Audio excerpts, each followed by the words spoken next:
kebutuhan terhadap SDM yang mampu melakukan itu pun sebenarnya peluangnya besar sekali dong. Sangat besar, apalagi sekarang kita tuh butuh banyak data analis. Jadi kalau misalnya ada yang pingin mengamankan karir ya.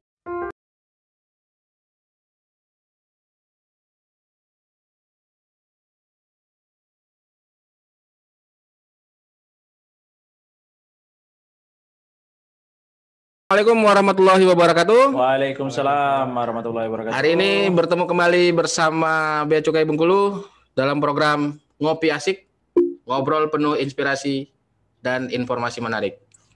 Hari ini kita nggak sendirian, hari ini kita berdua sama Bang Dadang.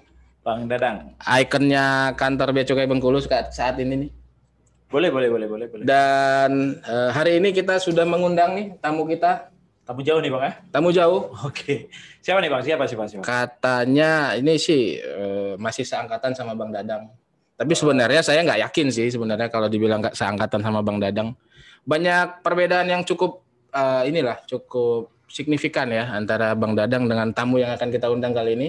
Dan hari ini kita misinya memang silaturahmi nih Bang Dadang.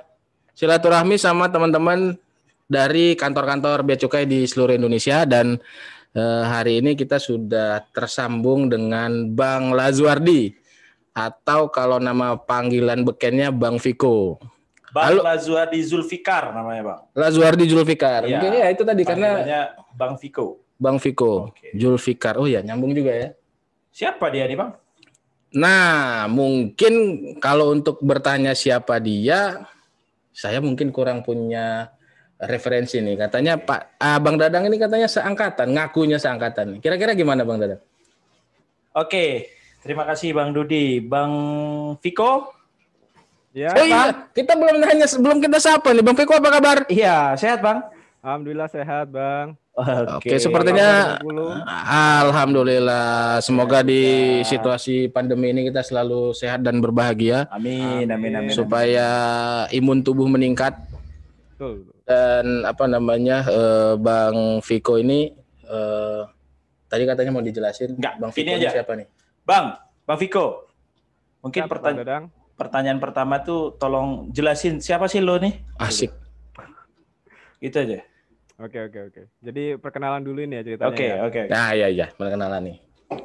Oke, saya izin memperkenalkan diri. Nama lengkapnya adalah Lazuardi Zulfikar Wicaksana, panggilannya Viko. Saat ini sedang berdinas di KPU BC Tanjung Priok, bagian umum di seksi subbagian dukungan teknis. Oke. Kebetulan di Priok sendiri sudah dari 2013, baru sebentar ya. Iya, sebentar. Baru 8 tahun. Baru 8 tahun. Baru sekitar 8 bulan. Sekitar 8 bulan. Betul sekali Bang. Maaf. Terima kasih koreksinya ya. Oke, lanjut. Terus apa lagi ya? Latar belakang pendidikan mungkin ya. Nanti sedikit banyak akan nyambung dengan konteks yang akan kita bahas. Oke. Saya dari D3 jurusan Kepabeanan dan Cukai. Kemudian S1-nya itu ekonomi. Jadi secara latar belakang pendidikan tidak terlalu banyak berhubungan dengan konteks yang akan kita bahas. Tapi nanti ada poinnya, kita lihat. Oke. Masuk. Jadi hari ini kita Bang Dudi, ya. Kita hari ini membahas berkaitan dengan data analitik. Ya. Oke, kayaknya bahasan yang cukup. Nah itu aku juga bahasanya kayaknya cukup berat buat kita itu. Iya cukup berat sebenarnya. Makanya tapi kayaknya buat Bang Viko biasa-biasa aja. Tadi kan Bang Viko udah enteng-enteng aja. Tadi dia dari Prodiv 3 Pabeanan dan Cukai, terus S1-nya juga ekonomi. Terus nyambungnya di mana gitu kan? Wait. Ini angkatannya perlu disebutin nggak? Nggak perlu. Nggak usah diekspos ya angkatannya. Nggak usah diekspos. Nggak usah ya, nggak perlu ya. Apalagi kalau kemudian satu angkatan sama Pak Dadang ya. Ranger lah, kodenya Ranger aja. Rangers. Oke, Bang Viko. Kita tahu kan, kita kan hari ini membahas data analitik nih. Ya kan Bang Viko ya? Iya, Pak. Tadi Bang Viko juga cerita kalau background-nya adalah ekonomi. Itu di mana ceritanya Bang Viko ini mulai tertarik berkaitan dengan data analitik nih, Bang?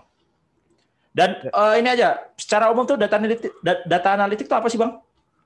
Oke, kita coba ini dulu ya, bahas data analitik dulu ya. Oke.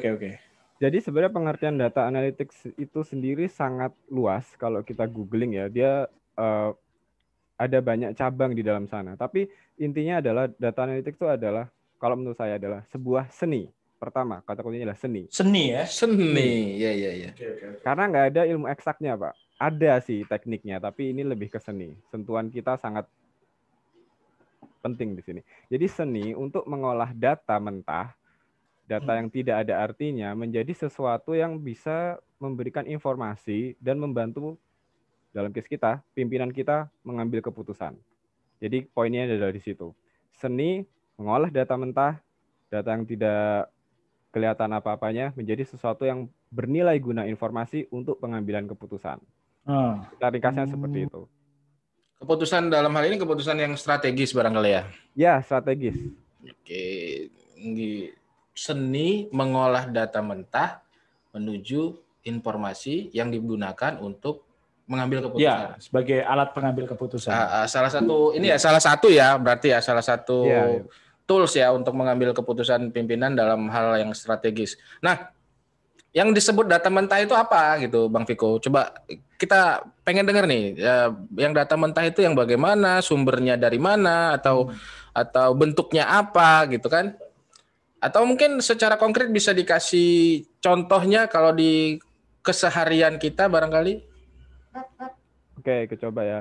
Data mentah itu sebenarnya data yang kasarnya itu belum kita olah sama sekali. Contohnya di keseharian kita tuh adalah, coba buka PC atau laptop kita. Kita pasti punya Excel yang isinya adalah, katakanlah kalau di kantor itu importir, jumlah dokumen sekian, nilai biaya masuk bayarnya sekian. Itu termasuk kategori data mentah.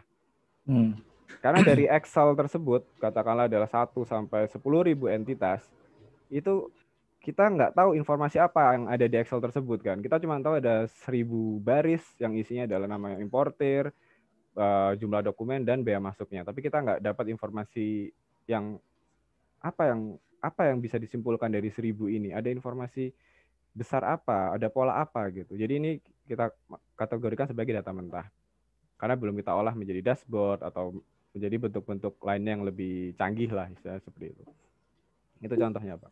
Berarti bisa ini ya, bisa sesuai tujuan kepentingannya apa gitu ya. Dari 1.000 data itu misalnya data itu memuat banyak informasi tetapi belum spesifik begitu ya. Belum kelihatan polanya seperti itu ya, Bang Piko ya. Ya, betul, Bang. Contoh misalnya dari tadi data yang impor itu kita kan bisa saring. Dari 1.000 importer ini mana sih yang berkontribusi besar terhadap penerimaan kantor? Oke. Itu baru kita lari ke analytics-nya. Kita olah datanya, kita simpulkan, kita sajikan, ini Pak Pimpinan, ternyata yang berkontribusi adalah seperti ini. Keputusan yang diambil harusnya bisa seperti ini, dan lain-lain. Oke. Terus kalau sumbernya sendiri gimana? Apakah memang hanya di kita itu hanya sumber dari internal saja atau ada referensi lain yang bisa menjadi sumber data kita untuk dijadikan bahan analisis?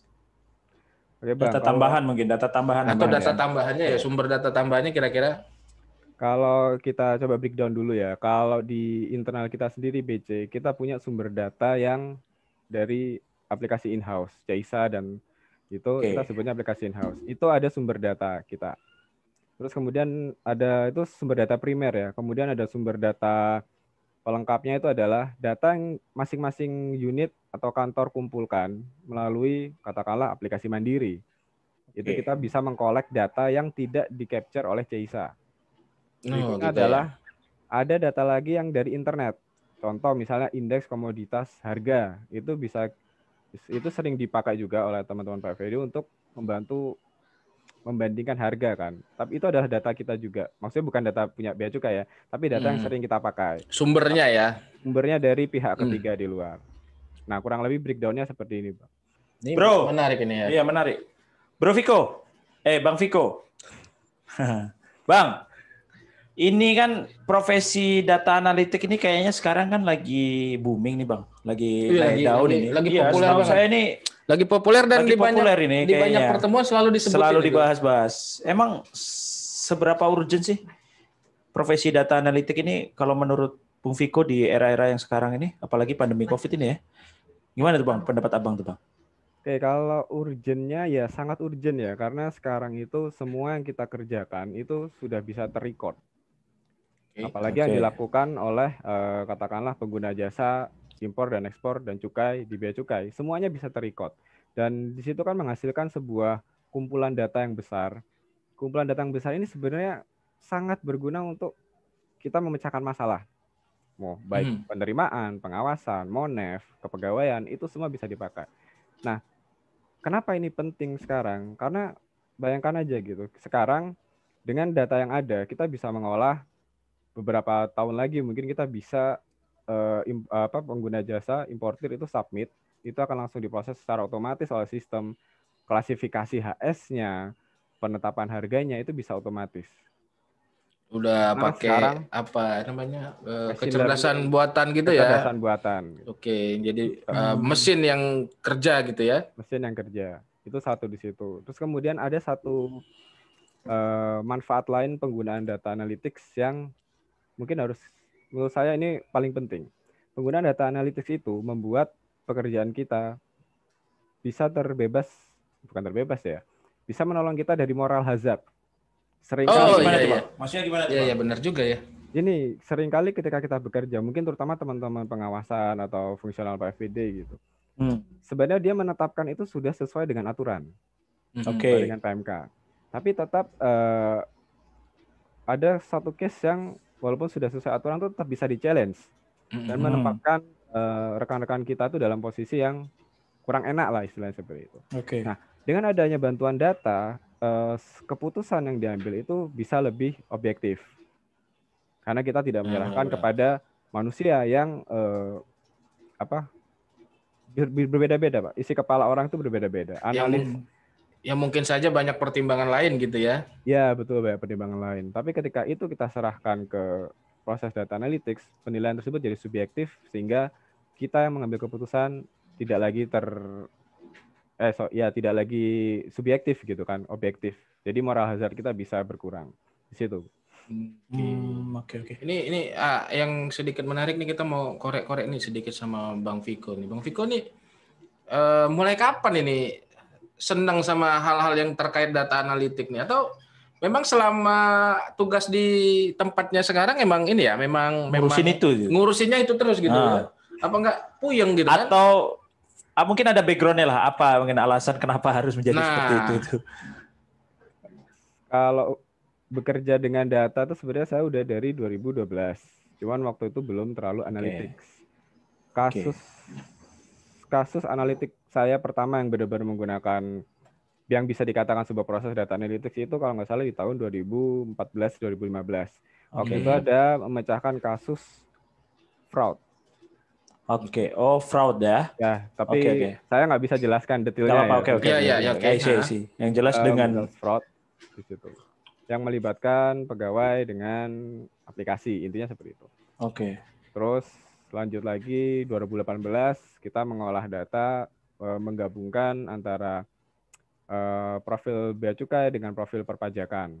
Itu yang mungkin kalau pernah dengar ada di Priok punya QA sendiri dan Antareja, itu produk-produknya seperti itu. Kayak kalau join program itu ya? Bukan? Yes, join program di situ. Saya kebetulan aktif di join program tahun 2018-2019. Dan memang pekerjaan di kantor sehari-hari ngolah data sih sampai pusing memang. Ini aja tadi ada 2 permintaan analisa data lagi proses.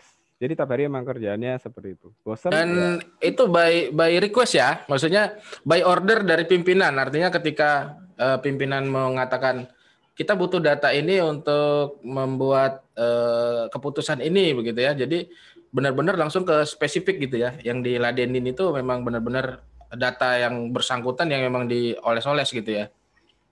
Kadang seperti itu, tapi lebih seringnya pimpinan cuma menginstruksikan ada anomali seperti ini, tolong dijawab. Dia sampaikan di forum gitu. Kemudian kami tim data analytics ya kita explore apa yang kita bisa gitu. Terlepas dari cuman case tersebut, bisa jadi ternyata setelah kita analisa case-nya itu nyambung dengan case yang lain. Oh ternyata katakanlah penyebab penurunan neto dan devisa itu berhubungan lurus Pandemi. dengan ini gitu, yang lain gitu. Oke. Kita menemukan yang lain. Ini kerja tim apa perorangan kalau yang seperti itu, Bang Viko? Ya, alhamdulillah sekarang sudah ada timnya. Kemarin masih sendirian. Oke. Beberapa tahun yang lalu masih sendirian. Sekarang Tapi udah tim. Karena ini menurut Bang Viko tadi adalah seni, jadi menikmati aja kayaknya ya, Bang Viko ya. Iya, karena Tadi kan bilangnya seni nih. karena memang seni itu nggak ada batasannya kayak kalau bilang seni kan nggak ada batasannya. Itu Iya. udah pada tataran yang memang sudah mendarah daging kayaknya. Iya kayaknya. Gimana tuh Bang Viko? Ya bener ya mungkin ya. Nah, ini masalahnya dengan seni juga nih. Jadi kadang pimpinan ada PR untuk analisa A gitu. Oke. Kita maunya menyelesaikan masalah A ini dengan cara yang seperti ini, dan katakanlah mengambil waktu seminggu gitu biar perfect. Oke. Ya biasa pelukis maunya kan sesuai dengan standarnya gitu. Oke. Tapi karena nggak mau, saya maunya dalam 2 hari selesai ya. Jadi kadang kita harus mengorbankan. Oh iya. Oke. Kita harus mengorbankan ego kita. Yang penting tujuannya tercapai. Ya. Dengan tidak mengurangi kualitasnya tentu saja ya. Tentu saja tidak kualitasnya. Oke. Jadi sebenarnya bicara tentang seni ini hampir semua bidang, hampir semua lapangan itu akan selalu mengatakan bahwa melakukan sesuatu itu ada seninya. Oke. Betul sekali. Ya, iya betul, kan? Karena tapi ketika kita ngomongin tentang seni itu berarti memang orang-orang atau personel-personel yang memang sudah pada level menjiwai, sudah pada level yang bukan baru kenal gitu kan. Makanya tadi kita tanya nih sama Bang Viko, mulai kapan gitu kan tertarik sama data analisis, 2012 kemudian katanya Bang. 2012 itu kan yang beneran katanya. Tapi kan sebelumnya kan mulai kecemplungnya kapan, atau itu karena perintah atasan atau inisiatif sendiri, kita kan belum tahu nih. Bang Viko belum cerita. Iya, siap. Kalau kecemplung ke dunia data analitik sebenarnya emang karena saya sendiri yang suka. Berarti atas kesadaran dan kemauan sendiri ya? Ya, karena sebenarnya seru loh bekerja di dunia analytics itu. Wah, kenapa dibilang seru nih? Nah, serunya di mana? Serunya karena itu gini, kita tahu sesuatu yang orang lain nggak tahu. Dan kadang seringkali kita tahu paling dulu. Oke. Menurut saya betul. Enak gitu. Oh iya betul. Ada kepuasan ya, ada kebahagiaan sendiri gitu ya. Ada kepuasan. Kalau misalnya kita menemukan sesuatu yang baru, misalnya katakanlah teman-teman biasanya menganalisa harga, caranya seperti ini, saya pakai pendekatan baru. Berbeda tapi hasilnya bisa lebih cepat, bisa lebih efisien. Itu ada kepuasan gitu. Dan sejalan tentunya. Kita tidak bisa berbeda ini. Tujuan kita adalah satu. Jadi tahu lebih dulu tuh bukan berarti langsung dimuat di akun gosip, bukan ya? Oh enggak boleh. Enggak boleh. Ada kode etiknya ya? Ada kode etiknya ya, data analitik. Ada, Pak. Jadi nggak sama misalnya kayak kode etik jurnalistik misalnya ya, tahu untuk mengabarkan ya? Oh iya beda. Beda. Bukan. Kita tahu. Oh iya, oke. Iya kan? Iya. Sama-sama tuh punya kode etik, tahu sama-sama tahu. Nah, tapi kan yang satu untuk di-keep, untuk keputusan lebih lanjut, yang satu untuk memang harus diinformasikan, kan gitu beda. Kalau bahasa kerennya sekarang tuh Bang, apa namanya tuh ejakulasi sosial namanya. Astaga. Iya, ejakulasi sosial tuh kayak gitu, Bang. Ada istilahnya itu. Saya sampai speechless. Iya, emang nggak boleh seperti itu ya, Bang. Kira-kira apa yang kira-kira bisa menjadi analogi yang berbeda lah. Jangan pakai istilah itu gitu loh. Aduh. Bang Viko. Ya, Bang Dadang. Ini, Bang. Abang ini kan mempelajari data analitik, ya kan? Ilmu, kalau misalkan kita sebagai newbie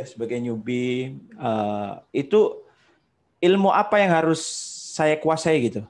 Basicnya? Iya, basicnya harus. Ketika kita bicara data analitik, lo tuh harus tahu basic ini loh gitu. Misalnya nih ya, kita mau nyelam harus bisa berenang. Misalnya kayak gitu. Kalau data analitik tuh apa, Bro? Oke, jadi syarat paling utama untuk menjadi data analytics itu, kalau menurut saya dan praktek yang saya lakukan adalah bukan tentang penguasaan tools-nya. Yang nomor satu adalah pengetahuan tentang probis. Tentang probis di mana kalian bekerja. Itu paling penting. Pemahaman tentang proses bisnis. Proses bisnis di mana Anda ini ya. Anda bekerja. Karena nanti ketika kita sudah paham, kita bisa tahu masalah yang ada itu penyebabnya apa, akar masalah itu apa. Atau jangan-jangan di tempat kita ada masalah nggak pernah terlihat, itu satu. Kedua, baru kita beralih ke hard skill seperti penguasaan software. Penguasaan paling utama pertama adalah database dulu. Kita harus menguasai MySQL dan teman-temannya. Kita harus menguasai query-nya. Itu yang kedua. Sorry, database tuh maksudnya ya kan baru ya bagi saya ini ya. Apa coding-coding itu ya? Beda lagi ya? Sedikit ada ngodingnya, ada ngetiknya lah ya, kita disebutnya simaknya.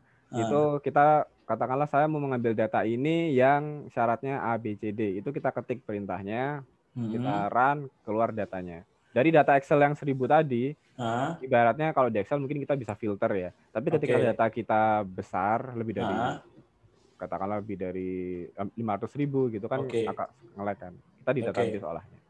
Belum lagi kita gabungkan. Excel-nya di sini cuma ada kode fasilitas, tapi nggak ada keterangan kode fasilitas 54 itu ternyata CFTA. Kan kita harus gabungkan. Kalau di Excel kan lookup. Sama seperti penguasaan Excel atau MySQL itu hal kedua yang harus dipahami. Berarti penguasaan terhadap IT juga kayaknya mutlak ya? Mutlak kayaknya itu. Mutlak, tapi bukan sesuatu yang harus kita kuasai semua. Jadi buat teman-teman yang ingin belajar ke data analytics, gak usah takut duluan. Itu bisa bikin mundur soalnya. Wah, gue nggak bisa komputer. Oh, saya nggak nguasai Excel. Tapi kayaknya Bang, kalau nggak bisa komputer, hoax ke zaman sekarang Bang. Iyalah, kalau nggak bisa komputer, ya kan? Bisa juga sih, tapi maksudnya kan nggak tarik lebih dalam. Tapi gitu kan belum tentu kita bisa menyamaratakan semua kondisi, Bang Dadang. Oke. Iya kan? Jadi penguasaan terhadap IT dalam segala bentuknya, tapi mungkin lebih kepada softwarenya ya, spesifik kali Bang ya. Jadi nggak serta-merta gua nggak bisa komputer, tiba-tiba nggak bisa belajar gitu kan? Nggak seperti itu. Nggak perlu takut, tenang aja. Sebenarnya kita tuh nggak perlu yang susah-susah berdata analytics. Excel aja tuh cukup loh. Excel itu sudah menjadi ini ya sebenarnya ya. Salah satu tools utama kali ya. Data analitik bukan? Atau gimana? Excel saya ada beberapa tools mengolah data yang pernah saya pakai. Tapi Excel itu tetap satu yang tidak bisa ditinggalkan. Dan dia emang powerful. Dan dia selalu ada ya? Selalu ada, powerful dan mau diduetkan dengan aplikasi atau software apapun, dia selalu ada? Dia selalu ada. Excel itu berarti jangan lupakan Excel pokoknya. Berarti itu perannya tak tergantikan Bang Dadang. Berarti Bang Viko, ini saya sebagai orang yang baru ya. Berarti Bang Viko ini lo itu menciptakan Excel di proses bisnis DJBC semacam itu ya kayaknya ya? Atau gimana tuh Bang? Ya semacam mesin-mesin seperti Excel gitu ya? Nah kalau data analitik itu kan ya. Jadi misalnya tadi saya ada Excel, katakanlah 10 Excel yang berisi data yang berbeda-beda, identitas, nilai, dan lain-lain. Nah, di data analytics itu Excel ini bisa kita gabungkan, Excel atau sumber data yang lain, ini bisa kita gabungkan jadi satu, terus kemudian kita visualkan. Karena data yang rumit itu ya, kalau kita lihat Excel itu kan angka, barisan, kolom dan baris, itu kan nggak enak dilihat. Tapi ketika dia baru ngelihatnya aja udah males Bang. Ngantuk saya juga. Nah, tapi begitu kita plot jadi chart tampilannya akan lebih menarik ya. Lebih menarik dan ada istilahnya intuitif. Jadi bos itu sekali lihat grafik ini, oh saya tahu nih penerimaan kantor saya sedang naik atau turun. Daripada dia harus scroll satu-satu lihat bulan Januari, bulan Februari, Maret, nah seperti itu kan. Dan di situ adalah letak bentuk seni yang dalam bentuk nyata ya. Itu ya karena ada warna-warna, ada bentuk gitu ya. Visualisasi ini adalah ya dari data analytics bagian ya, tapi bukan seluruhnya data analytics ada visual. Sepotong kue kecil lah ya dari data analytics secara keseluruhan ya. Dan itu juga butuh seni juga. Kadang-kadang ada juga kita ngelihat grafik-grafik yang justru nggak enak dibaca juga banyak.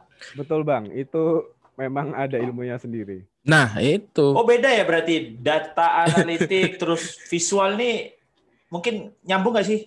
Jadi gini atau satu paket itu sebenarnya? Sebenarnya saya bilang bagian tadi itu dia ada posisi sendiri dalam alur dalam siklus data analytics ya. Jadi siklus data analytics pertama data mentah. Oke, data mentah. Kita bersihkan, kita proses. Terus sesuai keinginan ya. sesuai keinginan, yang Oke. kosong-kosong kita drop. Oke. Terus kemudian dari proses ini bisa kita jadikan Informasi. pemodelan statistik, atau langsung kita tampilkan. Nah, langsung kita tampilkan ini adalah visualisasi. Seperti Itu ada ilmunya sendiri ya? Agar visualisasinya bagus, itu ada ilmunya sendiri. Contoh, manusia ini pasti ada yang buta warna kan. Oke, betul. Di visualisasi itu ada ilmunya, bahwa warna-warna yang harus kita pilih biar semua audiens kita bisa lihat, terlepas dia buta warna atau tidak. Walaupun dia punya kekurangan ya. Betul sekali, ada.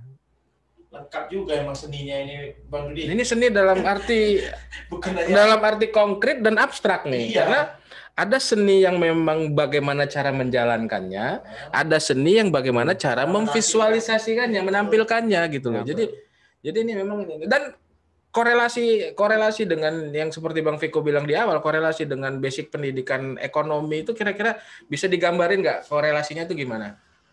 Nah, ini sebenarnya untuk memotivasi teman-teman yang mau terjun di dunia analytics ya. Jadi kadang kita melihat bahwa kalau masuk analitik saya harus paham statistik. Nah, ya itu mungkin udah dari awal mungkin kita akan tercipta stigma seperti itu, Bang Piko. Nah, itu sebenarnya begini. Orang yang jago di statistik itu nanti akan kemudian dia bisa ngoding, itu akan lari ke data scientist. Bro, sorry, gua potong. Berarti selain ilmu komputer tadi ya, IT, berarti statistik wajib juga nih, Bro ya? Kalau misalnya saya boleh sampaikan ya, ilmu yang harus dikuasai untuk data analytics pertama adalah pemahaman probis. Oke. Pemrograman itu ada database dan coding sendiri Python atau R. Kemudian statistik itu juga harus, sama matematika, sedikit matematika. Statistik ini apa? Tapi nggak usah takut kalau statistiknya harus yang berat-berat, enggak. Bang Viko. Ya, Bang. 4 hal yang Abang sebutin tadi udah bikin ngeper, Bang Viko. Oh, enggak, gini Bang, tenang Bang. Jadi kita nggak harus statistiknya harus jago banget. Oke. Konsepnya gini. Setidaknya kita tuh tahu statistik itu, tahu kapan kita menggunakan rata-rata, kapan kita menggunakan median. Oke. Yang base dulu untuk visualisasi ini termasuk untuk deskriptif. Deskriptif itu ini maksudnya ya. Kita data kita sampaikan dalam bentuk dashboard, terus ringkasan summarize-nya. Itu kan namanya salah satunya dibilang deskriptif ya. Sehingga kita tahu kapan menggunakan rata-rata, median, terus standar deviasi itu apa. Itu aja dulu, bukan jangan yang regresi dulu lo nggak apa-apa. It's okay. Modus kayak gitu ya. Modus ya, ada modus. Pasti ingat Pak Dadang. Itu kan kurang lebih tuh pelajaran matematika dasar di SMP apa SMA tuh ya? Iya, betul. Lupa saya. Ya, lupa. Nah, cuman memang mungkin mungkin pelajaran yang sebenarnya tanpa terasa pun kita sering mempraktekkan itu dalam kehidupan sehari-hari. Misalnya kalau kita beli somai, banyakin somainya atau kolnya gitu ya. Nah itu sebenarnya kan modus lebih sering muncul gitu ya, Bang Viko ya? Ya benar, itu sebenarnya sehari-hari kita ketemu dan simpel. Jadi jangan takut sama jargon ya, jangan takut dengan jargon atau istilahnya adalah regresi. Gunakan outlier. Jangan gitu ya. Regresi itu makanan apa gitu ya? Nah, sebenarnya tenang aja gitu. Banyak. Saya membuktikan sendiri, banyak data analytics yang bisa kita hasilkan sampai ke keputusan yang bagus tanpa harus statistik yang pusing-pusing. Jadi seperti itu. Tenang aja. Jadi teman-teman tetap belajar statistik, tapi nggak usah nge-pair duluan kalau misalnya mau terjun ke dunia data analytics gitu. Kenalan aja. Di data analitik nih, kalau kita kaitkan sama organisasi kita saat ini ya, data analitik ini apakah sudah yang sepandangan Bang Viko ya, Bang Viko yang sehari-hari bekerja dengan data analitik. Nah, data analitik ini apakah orang-orang yang SDM yang berkecimpung di dunia data analitik ini di organisasi kita, apakah sudah berada pada semua unit kerja atau satuan tugas atau gimana? Saya mohon maaf ya kalau misalnya ini. Tapi kenyataannya belum ada di semua unit. Belum ya, berarti kurang lebih memang belum pada kondisi ideal ya. Untuk data analytics yang bisa sampai katakanlah data driven decision making itu kita belum semuanya. Tapi saya yakin di semua unit di se-Indonesia nih di Bea Cukai, teman-teman pengawasan pasti punya orang yang bisa ngolah data. analis datanya pasti ada. Pasti ada ya. Tapi kecenderungannya masih berada di teman-teman yang bekerja di bidang pengawasan ya. Padahal sebenarnya fungsinya jauh lebih luas daripada itu ya. Betul. Dan kebutuhan terhadap SDM yang mampu melakukan itu pun sebenarnya peluangnya besar sekali dong. Sangat besar, apalagi sekarang kita tuh butuh banyak data analis. Jadi kalau misalnya ada yang pingin mengamankan karir ya istilahnya apa? Asik. Wah ini politis kayak ini. Tapi nggak apa-apa. Kita ini benar-benar. Ini fakta. Kita kekurangan data analytics di Bea Cukai ini. Ke depan kita dituntut untuk banyak mengkader dan menghasilkan produk-produk data. Dan kayaknya memang hal-hal seperti ini menjadi pekerjaan rumah buat Bang Viko dan teman-teman yang memang sudah mendalami lebih dulu dan kemudian merasa ada yang kurang nih di kita gitu kan. Dan kita ke depannya butuh banyak. Nah, ini berarti menjadi PR nih buat Bang Viko dan teman-temannya Bang Dadang. Betul. Nah, ya jadi kayak PR moral lah ya. Saya harus mencetak nih banyak ini. Cuman ya itu tadi 4 hal yang harus dikuasai itu kalau saya mungkin udah Bang mencari orang lain aja Bang. Mungkin gitu kalau saya. Itu enggak. Gimana Bang Viko? Ininya tuh Bang, nggak perlu khawatir karena itu kita nggak perlu ribet-ribet. Jadi gini ya, sebenarnya tapi bukan berarti ilmu statistik dan yang rumit-rumit itu seperti ngoding itu nggak penting ya, itu penting. Tapi kita nggak perlu menguasai semuanya dulu untuk bisa masuk. Itu poinnya pertama. Oke. Kedua adalah kita di Bea Cukai ini berusaha untuk menyelesaikan masalah yang ada di lapangan. Case. Ini berbeda dengan pendekatan yang kita pakai kalau kita mau riset. Kalau kita mau riset, saya mau riset nih model terbaik untuk prediksi HS menggunakan uraian barang. Itu dalam kita ribet, kita harus pecahkan semua statistiknya, harus kita babar metodologi.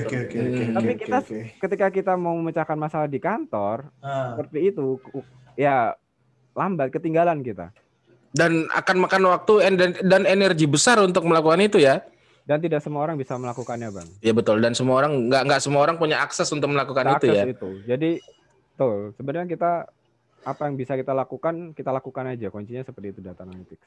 Nah itu kan berarti semacam sebuah ajakan ya. Betul. Buat ya. Setahu saya kalau nggak salah di Bea Cukai itu ada komunitasnya ya Bang Viko ya. Komunitasnya setahu saya memang sedang digodok.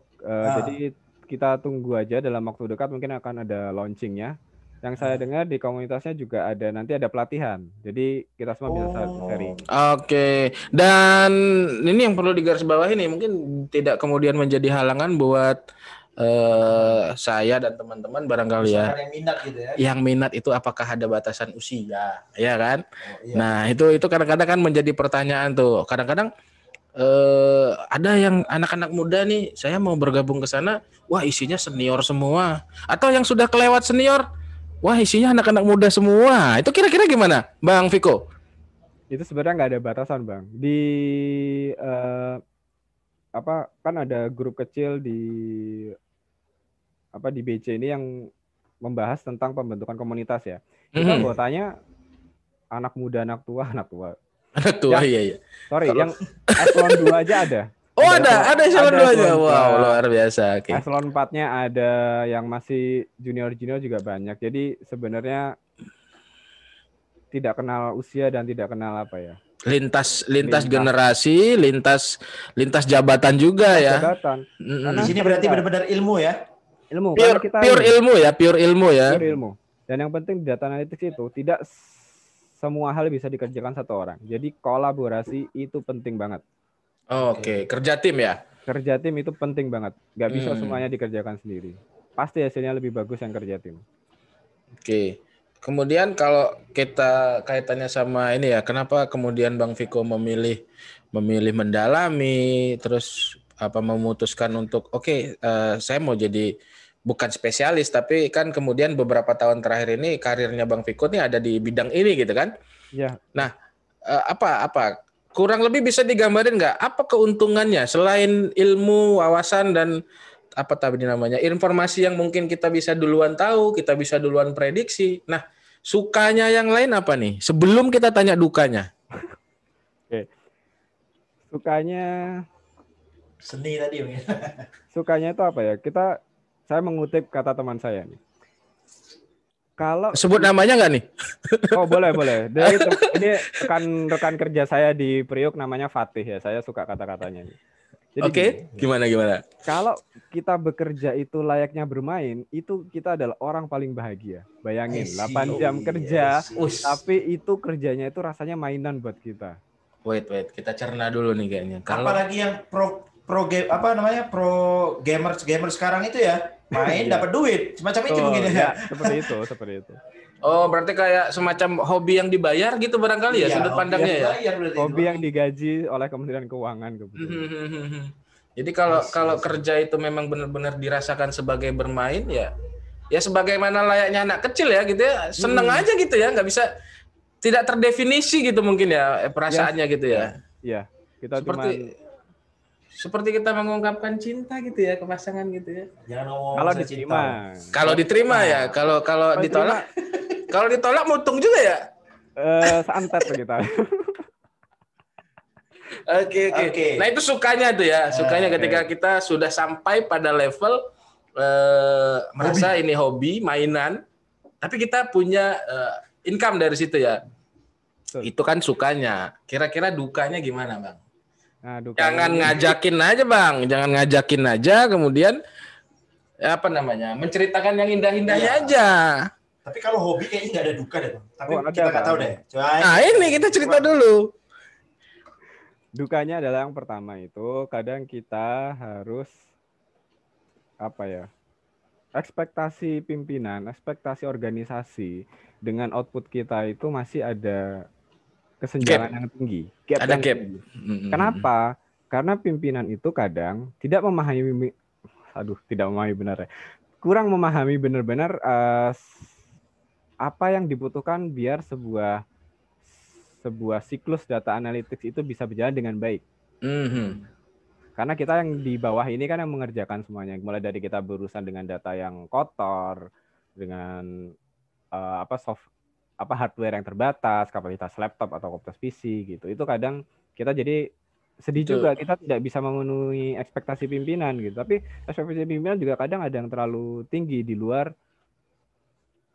kemampuan kita seperti itu. Itu ada gap itu tadi ya. Ada gap itu tadi. Dan mungkin memang belum semua kondisi dalam posisi ideal ya untuk menyajikan racikan menunya tadi ya. Betul, karena kita di dunia data analytics ini ibaratnya masih baru lahir. Masih anak yang baru belajar berjalan. Secara organisasi kita ya, istilahnya masih seperti barang baru tapi lama gitu ya. Tapi barang lama tapi belum didalami gitu ya. Iya, benar. Baru seperti itu, Bang. Persis, barang baru tapi lama. Terlalu lama tidur, Bang. Ya mungkin terlalu lama belum sadar karena ternyata memang produknya itu memang sangat penting buat pengambilan kebijakan, keputusan organisasi, mungkin seperti itu. Betul. Tapi mungkin belum terakomodir di organisasi dalam hal pelatihannya barangkali ya, atau pembentukan kaderisasi SDM-nya dan mungkin kalau kita bicara ketertarikan pasti peluangnya banyak, potensinya besar sekali ya pasti ya. Tapi ya mungkin karena tools dari sisi organisasi belum benar-benar bisa mengakomodir kaderisasi itu. Kira-kira gimana, Bang Viko? Betul, Bang. Kita emang masih kekurangan di pelatihan ya. Tapi setahu saya teman-teman di pusat sedang mengejar itu. Salah satunya kan juga mereka akan melaunching self-service analytics. Software-nya namanya Tableau. Saya jadi promosi ya, nggak apa-apa ya? Nggak apa-apa. Saya menyampaikan ya yang dari teman-teman pusat. Jadi kita punya software namanya Tableau. Itu kantor pelayanan bisa mengajukan usernya ke DIT-IKC. Nanti dari sana kita dikasih pool data yang ada dari CISA, misalnya katakanlah data impor, ekspor, atau manifest, atau cukai, seperti itu.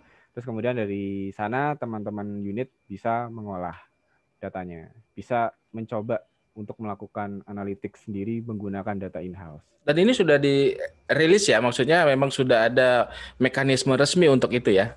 Ya, cuman mungkin setahu saya masih bertahap ya, karena kita on progress ya. On progress. Mungkin belum semua kantor bisa dapat usernya karena ya kemarin beli masih terbatas, sudah ditambah lagi, sekarang sudah ditambah lagi terakhir saya dengar gitu. Dan tapi mungkin memang mungkin karena keperluan tiap-tiap kantor itu mungkin disesuaikan lah mungkin ya dengan cara progresnya itu ya. Betul, itu tiap kantor punya kebutuhan analitik dan gayanya yang berbeda. Itu sangat pasti gitu. Oke. Nah, itu kan tadi kita banyak ngomong Bang Dadang tentang data analitik yang di kantor di mana Bang Viko ini sekarang bertugas. Oh, maksudnya kantor besar. Ya, kantor besar. Yang banyak datanya. Yang datanya, sumber datanya juga banyak, terus datanya banyak gitu kan. Nah, gimana kan kalau aplikasinya kayak di kantor-kantor yang mungkin skalanya lebih kecil. Kira-kira ada contohnya gimana kira-kira Bang Viko? Itu gimana sekarang gitu? Data analitik di kantor-kantor yang kecil tuh. Tantangannya pertama itu adalah collecting datanya dulu ya. Untuk di aplikasi itu. Itu langkah pertama ya itu ya. Collecting data. Kalau misalnya kita tidak punya akses ke data di Caisa, mau nggak mau kadang kantor kecil membuat terpaksa ya, saya bilangnya terpaksa membuat aplikasi mandiri untuk mengcapture data yang lewat di kantornya gitu. Ibaratnya ada kegiatan nih lewat di kantornya, tapi masa nggak punya datanya sih? Kan nggak pas ya. Jadi akhirnya kita menarik lewat Caisa atau kita collect sendiri lewat aplikasi mandiri gitu. Dan harapannya kita ke depan semua bisa tarik dari Caisa kan. Nah, sementara untuk kantor yang belum dapat ke sana dan mengumpulkan via aplikasi mandiri, setelah collecting itu ya nanti baru kita bisa cek apa yang mau kita kerjakan. Pertama kita harus identifikasi masalah dulu. Ada masalah nggak di kantor kita? Ada yang mau kita pecahkan nggak dengan data? Misalnya, contoh paling paling gampang untuk trigger adakah sesuatu yang harus kita pecahkan di sini adalah ketika kantor mengadakan rapat DKO ya, misalnya DKO internal gitu. Pimpinan tertinggi akan tanya ke eselon 4 misalnya. Pasti kan eselon 4-nya sudah menyiapkan data kan. Misalnya tanya tentang penerimaan. Tapi ada kalanya pimpinan tertinggi itu pertanyaannya mengeksplornya di luar bahan. Terus yang membuat manajer atau teman-teman kita yang di rapat tersebut harus kontak dengan rekannya yang mungkin masih di ruangan, tarikan data ini, olahkan data ini. Itu masalah loh. Bukan karena case yang ditanyakan, tapi masalahnya adalah kita tidak bisa melihat semua informasi tentang kantor kita secara real time, secara cepat. Berarti di situ ada masalah satu, kita tidak punya informasi atas kantor kita sendiri. Nah, dari situ kita bisa membuat dashboard yang harapannya adalah dalam semua rapat, dalam semua diskusi itu kita nggak perlu lagi ada yang kontak, tolong mintakan data ini bagaimana olahnya, datanya ini berapa skornya, ini berapa penerimaannya, semua sudah ada di dashboard itu. Dan nggak ujuk-ujuk juga ya, nggak tiba-tiba juga ya. Oh enggak. Dengan kita bisa mendefinisikan kebutuhan yang rutin di dashboard itu, akhirnya kita nggak ada lagi yang ujuk-ujuk seperti itu, semua tenang. Ketika bahkan untuk memonitor pekerjaan pun bisa ya, Bang Viko? Bisa. Kita pakai juga di situ.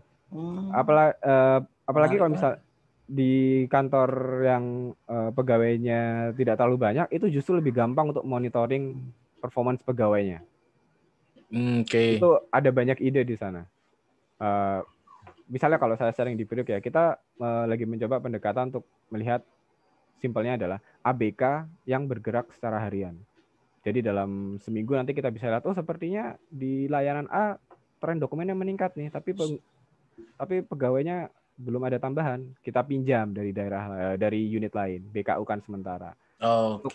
Jadi biar kita jaga speed layanan kita tetap tinggi. Performance.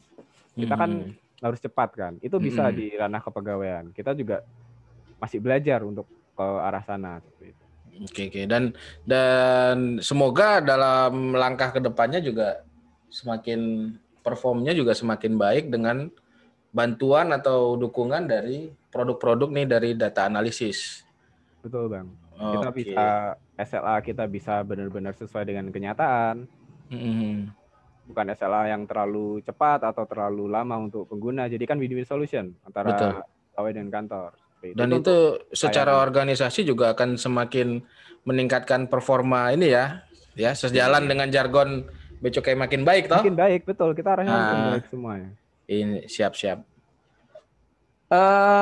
Bang Viko, Siap. kalau kita pernah dengar, ya bukan anekdot ya, kalau aku bilangnya ya semacam anekdot lah. Ketika mesin sudah bekerja, terus buat apa lagi manusia gitu? Ya. Itu kurang pas ya menurut saya. Tapi mungkin Oke. ada yang ini kenapa? Karena sepintar-pintarnya mesin itu saya masih yakin dia dalam beberapa hal tidak bisa mengalahkan otak manusia. Oke. Contoh paling Sepakat. nyata nih. Oke. Nyata di kasus di Bea Cukai.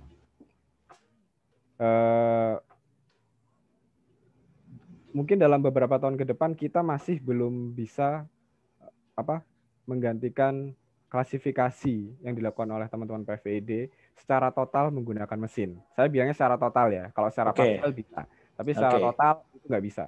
Oke. Karena keunikan dari uraian barang. Uraian barang itu adalah bahasa itu adalah sesuatu yang hanya dimiliki oleh manusia gitu. Interpretasi ya. Interpretasi konteks itu kan sesuatu yang besar untuk kita ajarkan ke mesin gitu. Kebetulan saya masih penasaran juga sama tantangan ini kan. Jadi so far otak manusia masih akan jauh lebih cemerlang. Mesin itu hanya mempercepat ya. Mungkin ada yang mendebat pendapat saya, tapi dalam kasus yang kita temukan sehari-hari, mesin itu hanya membantu mempercepat. Jadi tidak sepenuhnya menggantikan. Tidak bisa. Kita harus hidup berdampingan. Berdampingan dan saling, ya mungkin ada opsi saling membutuhkan ya. Yes, kita mutualisme ibarat. Iya, dan untuk mengendalikannya sendiri tetap butuh manusia, ya kan? Manusia. Betul. Dan Bang Viko, ini kalau di skala persentase ya, mungkin bisa dijawab sama Bang Viko ini ya. Data di Bea Cukai sudah diolah dengan sangat bagus, berapa persen nih Bang? Untuk menjadikan sebuah informasi. Yang mengolahnya maksudnya unit atau datanya aja. Datanya diolah sebagai informasi. Dalam skala persen ya? Iya, dalam skala persen. Secara nasional ya? Iya. TikTok.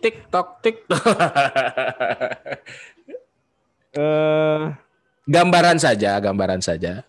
Ya, kalau menurut saya pribadi ya, jadi yang saya sampaikan ini tidak mewakili kenyataan di organisasi dan ini pribadi saya. Data yang ada di Bea Cukai itu berapa persen yang sudah diolah itu mungkin sudah mendekati angka 70%. 70 ya. Ada catatannya. Teman-teman yang mengolah data ini banyak terbentur dengan datanya itu tidak akurat, tidak valid. Oke, I see. Kenapa? Karena pada waktu dulu kita itu tidak kepikiran akan melakukan data analitik seperti yang kita lakukan saat ini. Jadi menurut saya pribadi itu ada beberapa PR yang harus kita tuntaskan dulu agar Bea Cukai ini datanya itu yang katanya Ibu Menteri kan kita duduk di atas tumpukan emas data. Oh, I see. Ya benar, kita emang duduk di atas tumpukan data. Tapi pertanyaannya adalah apakah data itu bisa emas semuanya gitu. Atau jangan-jangan masih bongkahan batu yang emasnya tuh 2%. Kita butuh effort untuk mengekstrak emas tersebut. Effortnya besar gitu. Dan kondisi kita sekarang adalah kita duduk di atas bongkahannya gitu. Kita masih perlu mengekstrak. Kita masih perlu mesin untuk mengolah lagi. Jadi masih ada beberapa PR menurut saya. Harus dipoles untuk bernilai gitu ya. Betul sekali, Bang. Oke. Ini kalau ngomongin data analisis kayaknya waktu panjang juga nggak cukup dulu, untuk Bang. diskusi. Aku masih ada penasaran nih, Bang. Silakan. Tadi kan kita bicara berapa persen yang data ya. Sekarang saya tanya lagi. Kalau SDM kita, Bang Viko, berapa persen sudah menguasai? Menguasai berarti 4 yang saya sebutkan tadi udah dipegang ya. Oke, ya. Apa ya? 10% itu kayaknya udah bagus. 10% itu udah bagus karena begini, memang kita banyak teman-teman di pengawasan yang skill analisanya sudah bagus. Seperti itu kan. Tapi kan kita juga butuh teman-teman di tempat pelayanan, seperti itu kan juga harus menguasai. Kita juga harus ada teman-teman di bagian penerimaan yang menguasai data analytics, jadi bisa membedah masalah penerimaan. Jadi semuanya sebenarnya semua unit punya harus ada gitu. Harus ada ya. Wajib. Nggak cuma sekedar punya gitu, memang harus ada ya di semua unit dan semua bidang penugasan ya. Iya. Oke. Dan Bang Viko, rata-rata teman-teman yang sudah bergabung di komunitas Bang Viko ini, saya penasaran aja sih, dari kita penasaran, itu rata-rata otodidak atau emang punya basic yang benar-benar mungkin kuliahnya atau ya basic keilmuan. Caranya memang benar-benar di situ gitu. Pertama itu komunitas bukan punya saya ya, jadi bukan, maksudnya komunitas bersama. Jadi komunitas yang ada itu kan ada 2, komunitas BC yang di pusat dengan yang di kementerian. Tapi kurang lebih isinya sama kok. Sebagian besar itu orang-orang yang otodidak. Otodidak ya? Otodidak dulu, terus kemudian dapat kesempatan S2, S2-nya dia ambil tentang data science, tentang dunia-dunia analitik seperti ini. Seperti itu. Berarti nih akan ada kemungkinan ini dikurikulumkan ini. Bisa jadi. Iya kan? Iya. Iya Bang. Ada kemungkinan dikurikulumkan untuk dibuatkan pelatihan misalnya. Kalau melihat urgensinya yang dikatakan Bang Viko tadi sih ada kemungkinan ya. Dan kayaknya kalau pasti ini. Bukan cuma kemungkinan ya. Lihat anginnya dari pusat, ya akan seperti itu. Kita akan ada pelatihan untuk senasional tentang data analitik. Dan topiknya pun sepertinya akan beragam. Dari visualisasi ada, pemrosesan data ada, pemodelan ada gitu. Jadi ditunggu aja ya. Menurut alurnya lah ya. Kita tunggu ini. Oke. Ini imbauan juga buat teman-teman yang lain yang nonton ini, ajakan aja yang nonton di acara podcast ini ya nanti bahwa peluang data analisis itu besar dan kebutuhan SDM-nya juga luar biasa besar ya Bang Viko ya. Dan organisasi sangat membutuhkan. Sangat dibutuhkan. Dan berarti itu himbauan kita buat teman-teman penonton podcast Becukai Bengkulu. Dan satu mungkin kalau ngomongin panjang lebar waktunya banyak, nggak ada habisnya nih karena diskusi ini akan panjang. Sangat menarik sekali. Sangat menarik. Nah, cuman kita kan bagaimanapun kita tetap harus akhiri nih, Bang Viko. Ya, nah, kita coba deh minta closing statement dan harapannya ke depan. Nah, closing statement dan harapannya ke depan gimana? Baik secara Bang Viko secara personal, pribadi maupun secara organisasi. Oke, mungkin saya ada satu kalimat yang ingin saya sampaikan ya. Semoga kalau ada yang salah mungkin bisa dikoreksi. Jadi gini, data analytics, data driven itu adalah culture, itu adalah budaya yang harus dibentuk dari orangnya dulu, mulai dari level paling bawah dan paling atas. Ketika organisasi kita ingin membuat data analytics yang bagus untuk menyelesaikan masalah kita, maka culture ini harus kuat. Dan harus ada di setiap unit, bukan cuma di pusat saja, bukan cuma di unit pengawasan aja, tapi semuanya harus punya culture ini. Culture-nya apa sih? Kita harus aware terhadap data. Data itu ada, data itu bisa dimanfaatkan, dan keputusan kita harus berdasarkan data. Jangan mengambil keputusan berdasarkan feeling. Ya, dalam beberapa kasus memang bisa, tapi kita harus mengambil keputusan itu paling besar berdasarkan data. Seperti itu. Ini culture-nya. Kalau culture ini bisa terbentuk, saya yakin Bea Cukai ini wah keren banget Mas, nggak kebayang. Oke. Saya sedikit tertarik tadi soal feeling.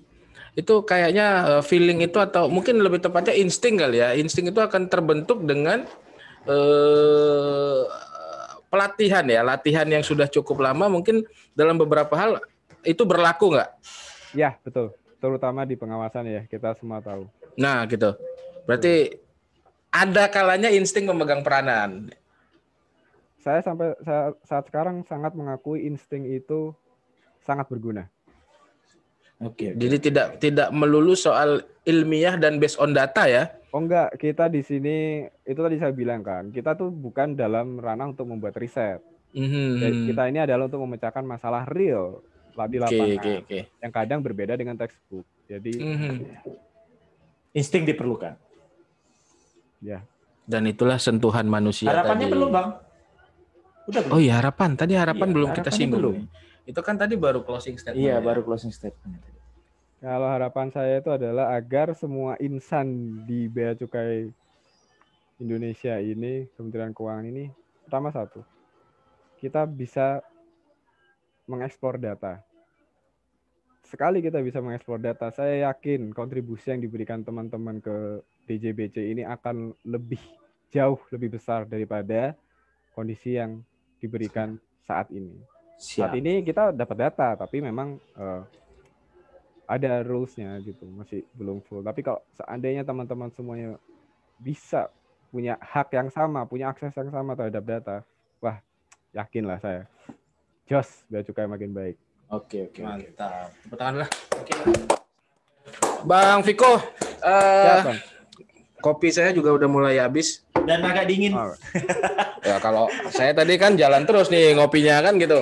Bang Viko, terima kasih nih sudah hadir di Ngopi Asik. Ngobrol penuh inspirasi dan informasi menarik, dan memang informasi yang disampaikan Bang Viko ini obrolan kita tadi daging semua benar-benar menarik ya, bukan kaleng-kaleng. Dan Bang Viko ini perlu kita kasih informasi juga bahwa ini juga bagian dari silaturahmi kita nih sama saudara-saudara kita dari kantor BC seluruh Indonesia. Nanti kita pelan-pelan akan safari online. Nah, safari online kita akan ngobrol-ngobrol safari online dari teman-teman kita dari Bea Cukai se-Indonesia, saudara-saudara kita, mulai dari ujung barat sampai ujung timur, dan kita minta bantuannya Bang Viko untuk sama-sama mensosialisasi nih kira-kira kebutuhan data analisis dan perangkatnya, toolsnya dan kebutuhannya juga memang akan kita publish dengan cara kita nih di Bea Cukai Bengkulu kan gitu. Ya, siap. Sekali lagi terima kasih Bang Viko atas waktunya dan informasinya. Mohon maaf kalau ada hal-hal yang kurang berkenan. Sampai ketemu lagi lain waktu.